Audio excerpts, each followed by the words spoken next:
सुन पुत्र, जब चारों ओर अंधकार छा जाए और तुम्हें लगे कि तुम इस विशाल संसार में पूरी तरह अकेले हो, तो समझ लेना यह तुम्हारे टूटने का समय नहीं, बल्कि तुम्हारे जागने का क्षण है।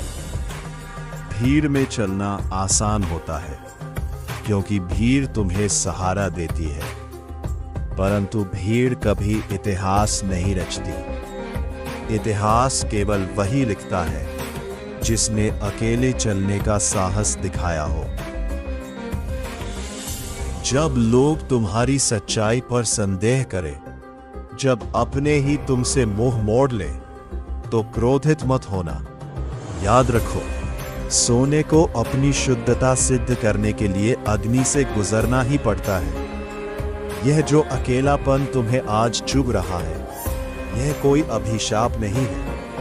यह महादेव का दिया हुआ वो तप है जो तुम्हें साधारण मनुष्य से असाधारण बना रहा है। तुम रोते हो कि कोई तुम्हें समझता नहीं, परंतु विचार करो, सूर्य जब उगता है तो क्या वो किसी का साथ मांगता है? चंद्रमा जब रात्रि के अंधकार को चीरता है तो क्या उसे किसी की सहायता की आवश्यकता होती है?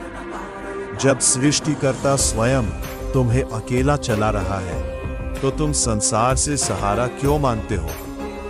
यदि तुम्हारे कर्म में सत्य है और तुम्हारी नीयत में पवित्रता है, तो संपूर्ण ब्रह्मांड तुम्हारे साथ खड़ा होगा। देर हो सकती है, संकट आ सकते हैं, परंतु सत्य की कभी पराजय नहीं होती।